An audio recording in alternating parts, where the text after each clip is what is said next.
You only can sign up for 10 units in phase 1, which puts a cost on you. The individual cost is you have to take time to plan your schedule, and you have to think about what are the classes that are the most important to you. Because you have to prioritize and figure out which are the ones you really want to get, and you don't want to run the risk that there's not going to be any seats left in those by the time phase 2 opens. The cap, as I said, is 10 units. You can sign up for 10 units in phase 1, and now we're going to do some little pretending here. We're going to pretend that there is a trade. There isn't. So for those of you who are first-year students, only the cap part of this is real. The trade part of this is hypothetical. Right? So sophomores can explain that later. There is no trade. This doesn't exist. The cap is real. The trade is pretend. Got it?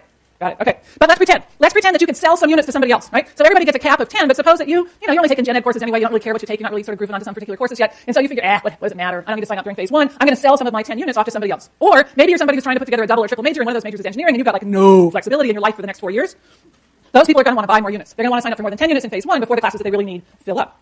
So what I want you to think about first, I'm going to ask you a bunch of clicker questions. I want you to think about how many units would you sell if the price were $100, $50, and $10. So you're going to start with 10 units. I want you to think about how many of those units would you be willing to sell to somebody else. So you had fewer that you could sign up for in phase 1 at each of those prices. And then I'm going to ask you a series of clicker questions about how many would you want to buy. So presumably, people who are willing to sell units are not willing to buy units at the same price, right? Because it wouldn't make any sense to both buy and sell units at the same price. All right, you ready? Here come the clicker questions. And here comes my calculator so I can figure out the answers. All right, so here's the first one. If you could sell units for $100 each, so you're given 10 and you can sell them to other people for $100 each, how much would you sell? How many units would you want to sell? Now remember, if you sell 4 units, you only get to sign up for 6 units of courses in phase 1. Okay? So A is 0, B is 1 or 2 or 3, C is 4 or 5 or 6, D is 7 or 8, and E is 9 or 10. So how many units would you sell? I'm going to go through these quickly because I have to do the math also to figure out the answer. So 3 seconds, 1, 2, and 3. All right, so let me write down the numbers. I'll show it to you. So I've got 15, 62, 18, 1, and 4. Okay, so next question. Suppose instead that you could sell them for $50 a unit. Suppose the price was $50. Now how many units would you sell? 0, 1 or 2 or 3, 4 or 5 or 6, 7 or 8, 9 or 10. So how many would you sell if they were only you could only get $50 per unit?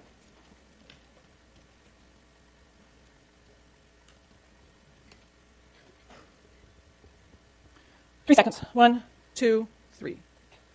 All right, so let's write down the answers for that one. So we had 27, 64, 7, 1, and 1. Okay, and now one more time. What if instead the units were $10 each?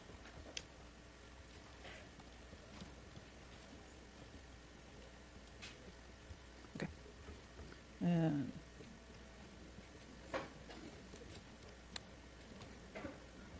Okay, 3 seconds. 1, 2, 3, stop. All right, let me show you those. So now we've got 72, 25, 2, 0, and 1. So now what I'm doing up here with my little calculator is I'm figuring out the weighted average of these things. So let's see.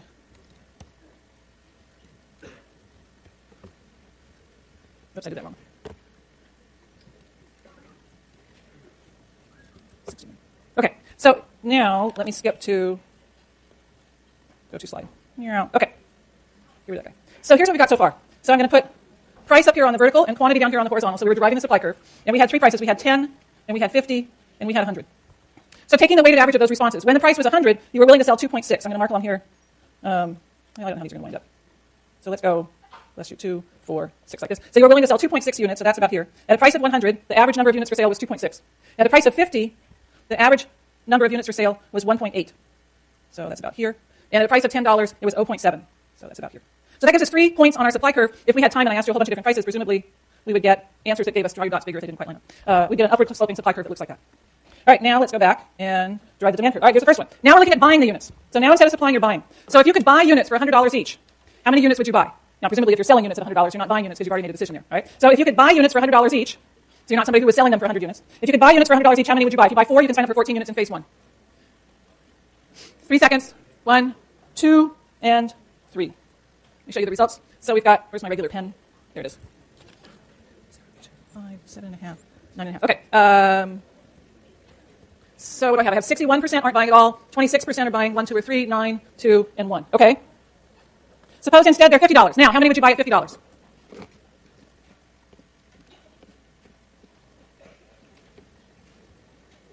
Three seconds. 1, 2, and 3. Let me show you the results. So at $50 each, we've got 40, 40, 15, 3, and 2. All right, and there. Now, if they're only $10 each, how many units are you going to buy if they're $10 each?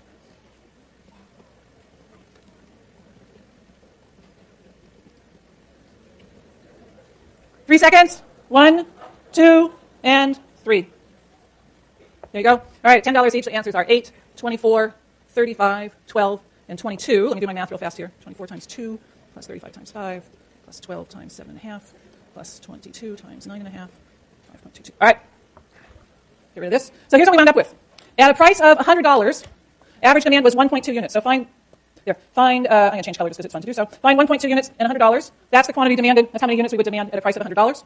At a price of $50, demand was 2.0, so go up from 2 units to 50. And there's a second point on our demand curve. At a price of $10, demand was 5.2. So we've got a pretty nonlinear demand curve. There's our demand curve, B. What do we get? We get that if we are the entire market, now we're not a random sample of the university population, right? So we're disproportionately more freshmen and sophomores, we're disproportionately fewer engineers, more LNS in this room than for the campus as a whole. But if we were to institute a cap and trade system for the campus as a whole, for telebears, what we get is, right now, a market equilibrium price that looks to be about $60. And at that market equilibrium price, the typical trade would be looks like about 1.7 units. So there are people who would like to buy more units and would be willing to pay $60 per unit to buy those additional units. Now, the way the cap and trade system works is this. Suppose that the telebear rules change, and instead of being able to sign up for 10 units in phase 1, suppose they roll it back, and you're only able to sign up for 6 units in phase 1. So if they lower the cap, the equivalent thing would be if they lower the amount of pollution that could be produced. If they lower the cap, supply. If they lower the cap, so you're starting with only 6, are you going to be willing to sell more of your units or fewer of your units?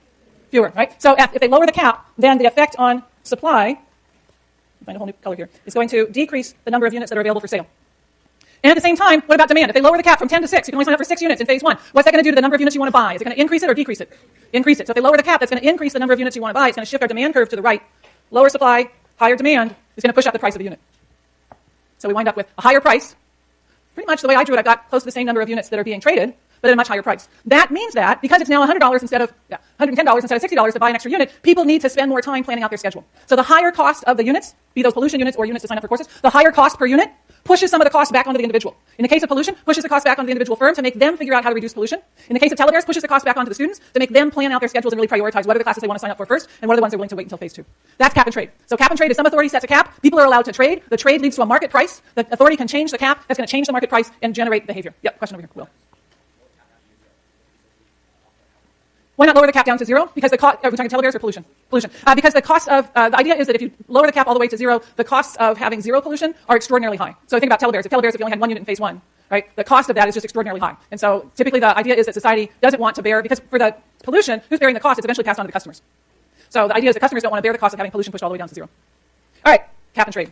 Those were all examples of externalities. Externalities, remember, was another example of times when there's market failure. That is when the economy left to its own devices fails to produce the quantity where price equals marginal cost and average total cost are minimized. The third, we just did that page. The third thing we're going to look at for market failure, so another nice thick line, because again, this topic is not the same as the one that just preceded it. The third topic we're going to look at for market failure is asymmetric information. Asymmetric information is when one party to a transaction has relevant information but doesn't share it with the other party. The effect again is market failure in the sense that markets fail to produce the quantity where price equals marginal cost and the average total costs are minimized when there's asymmetric information. There are 2 kinds of asymmetric information. The first is called adverse selection. Adverse, remember, means harmful or unfavorable. And adverse selection occurs when the selection of goods or services being offered for sale is not some random selection from the population, but is instead an adverse or unfavorable selection from the population. I don't know why it says also there. We'll throw that out. We're going to actually, this is true that it applies to consumers buying insurance, but I don't know why that sentence is there. I don't know what I'm going to say about it, so I'll just squiggle it out right now. Adverse selection occurs before the transaction takes place. So adverse selection is before some transaction takes place, and it affects the pool of people who are involved. So I'm going to show you the clicker questions, but I'm not going to give you time to answer them because there's more coming and there's so many minutes left. So, for instance, if you wanted to buy a 2006 Honda Civic, I looked it up on Edmunds.com this morning, market price is about $10,000 for a 2006 Honda Civic. If you found one that was advertised for only $6,000, you're probably going to think that's not a good car. So you're going to take that price as a signal that the likelihood this is a random 2006 Honda Civic, not so much. That probably this is one that is not such a good car. Let's think instead about labor markets. I'm going to shift out of that. The market for used cars is a classic example. I gave you the link in the problem set. You can look at it there. But let's think about labor markets. Suppose you're an employer, and workers are heterogeneous. So they're not all the same. Workers differ one from the other, and there's a mix of high-quality and low-quality workers. You obviously, as an employer, want to hire high-quality workers, but from the application, you can't tell who is a high-quality worker and who is not a high-quality worker. So you know there's a mix of applicants out there. You know there's high and low quality. You want the high quality, so you want your applicant pool to include a bunch of the high-quality people, but you can't tell from the application who is the high and the low-quality worker. So here's a clicker question. What do? Do you offer an above market wage, at market wage, or below market wage? Suppose the market wage is $10 an hour. Do you offer something more than $10 above market? Do you offer $10 an hour market wage? Do you offer $8 an hour a below market wage? Go ahead and click in. You're trying to get high-quality workers. What are you going to offer? Above, below, or at market?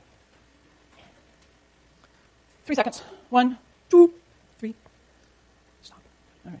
We've got 63, 28, and 9. So here's what you do. Typically what you'll do is you'll offer above market wage. If you offer an above market wage, then you know that the applicant pool is going to have those high-quality workers in it. If you were to offer a below market wage, you know that those high-quality workers are going to say, I'm not going to work for $8 an hour. I know I can get at least market and probably better than market someplace else once I prove myself. So you're not going to offer a below market wage because then the high-quality workers are going to drop out of your pool. So at least having market or above market, particularly above market wages, that increases your chances of hiring a high-quality worker. Adverse selection applies to a variety of markets. Car insurance, whether or not people are good drivers or bad drivers. And if you are selling insurance, you obviously want to sell insurance to the people who are good drivers and not the ones who are bad drivers. And so to make sure that the pool includes both the good and the bad drivers, so that there is insurance that's offered, the state requires everybody to get health insurance. Car insurance. Next example, health insurance. Health insurance, if you're somebody who's selling health insurance, you want to have the healthy people buy insurance from you as well as the unhealthy people. The more healthy people you have, the lower the cost of providing that insurance. If you don't have the healthy people in your pool, it's going to increase the cost of insurance. That's the logic behind requiring everybody to buy insurance. Consumer credit. If you're a bank or a credit company that's offering credit to people, you want to have a pool of applicants that have both those good risks, and the bad credit risks in them. You certainly want to have the good credit risks in there. If you can't guarantee that you have the good credit risks in there, you're not going to offer as much credit. One of the solutions to the adverse selection problem is screening. If there's some low-cost way to screen applicants, then you can know who are the high-quality and the low-quality workers, who are the healthy and the unhealthy people, who are the good drivers and the bad drivers, who are the good credit risks and the bad credit risks. Now, if we had perfect screening, if we knew exactly what everybody's credit risk was, if those FICO scores were accurate, then of course there's no longer any asymmetry in information. So the asymmetry exists when you know that you're particularly, you know, for instance, that you're a high-risk driver and the insurance company doesn't know. The other type of asymmetric information is called moral hazard. Moral hazard is when one party to a contract changes their behavior after the contract is signed. So again, this is a transaction that takes place over time, and the behavior occurs after the contract is signed. Clicker question. If you lose your cell phone, your parents have made it clear to you that you are going to pay to get a new cell phone. You're going to have to pay the full cost, not the contract cost, because you're still on a 2-year contract. So if you lose your cell phone, there's no insurance. You're going to have to fork over the money to buy a new cell phone. How careful are you not to lose that phone? A, B, C, D, or E? If you have to pay the full cost of replacing that phone, how careful are you? A, B, C, D, or E? 3 seconds. 1, 2, and 3.